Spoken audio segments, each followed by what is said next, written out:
کسی معاشرے کے لیے اس سے زیادہ شرم کا مقام نہیں ہو سکتا کہ جہاں آٹے کے لیے لوگ اپنی عزت اور آبرو صفوں میں کھڑے ہو کر قربان کرنے کو تیار ہو جائیں. مولا علی مرتضیٰ علیہ السلام نے فرمایا ہے مفہوم یہ ہے کہ جہاں کہیں دولت کا بہت زیادہ حد سے زیادہ انبار دیکھو تو سمجھ جاؤ کہ کچھ اور لوگ ہیں جو اپنے حق سے محروم ہوئے. اللہ اکبر. جب جا کر یہ انبار بنا ہے جس کی بالکل جیت جاگتی تصویر اس وقت بدقسمتی سے پاکستان بنا ہوا ہے کہ جہاں ایک طرف 0.1% کے پاس وہ انبار ہے اور دوسری طرف شاید 99% یا 95% وہ اس وقت آٹے کے لیے ترس رہے ہیں. خلیل جبران نے کہاوت لکھی تھی, میں ناظرین کو موٹیویٹ کرنا چاہتا ہوں کہ جب آپ آگے بڑھاتے ہیں اپنا اللہ کا دیا ہوا تو آپ ایک طریقے سے درد بانٹ رہے ہوتے ہیں. خلیل جبران نے کہتے ہیں کہ میں ایک جگہ سے جا رہا تھا تو میں نے دیکھا کہ ایک شخص ہے کہ جو پیٹ پکڑ کے بیٹھا ہے کہ مجھے بہت درد ہو رہا ہے پیٹ میں. تو کہتے میں نے پوچھا کیوں؟ کہتا ہے 2 دن سے مجھے روٹی نہیں ملی. پھر میں آگے بڑھا تو میں ایک اور شخص کو دیکھا وہ بھی پیٹ پکڑ کے بیٹھا ہے. میں نے کہا کیا ہو گیا؟ کہ بہت درد ہو رہا ہے. کہ کیوں؟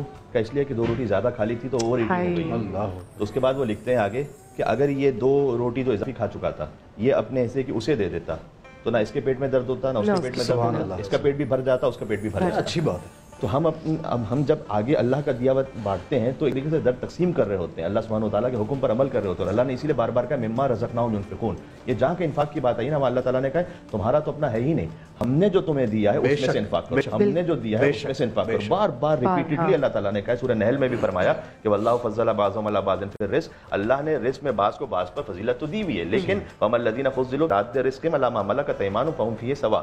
تو جن کے پاس زیادہ آیا ہے وہ ان تک پلٹاتے کیوں نہیں کہ جن کے پاس کم آیا تھا, تاکہ استعمال میں سب برابر ہوں. فضیلتیں یعنی تقسیم رزق میں اللہ تعالیٰ نے امتحان کی خاطر الگ رکھا ہے, لیکن استعمال رزق میں سب کو مساوی رکھا ہے, سب کا حق برابر رکھا ہے. پلٹاتے کیوں نہیں؟ بہت اچھا لفظ ہے. اللہ تعالیٰ نے کہا دیتے کیوں نہیں, پلٹاتے کیوں نہیں. ہم یہاں پر آئے ہیں یا پلٹ کر آئے ہیں؟ ہم یہاں آئے پلٹ کر گھر جائیں گے. بے شک پلٹ کر انسان وہاں جاتا ہے جہاں انسان کا اصل مقام ہوتا ہے. تو اللہ تعالیٰ نے کہا کہ اس کا اصل مقام تھا, آیا ہے تمہارے پاس, تم پلٹاتے کیوں نہیں اس طرف.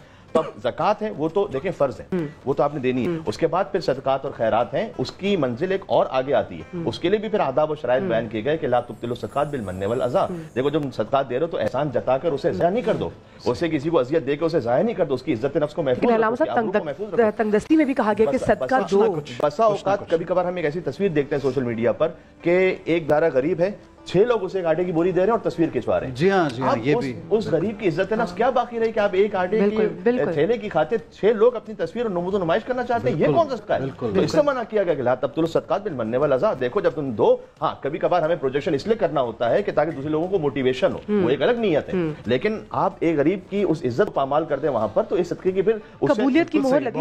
بہت اچھی بات.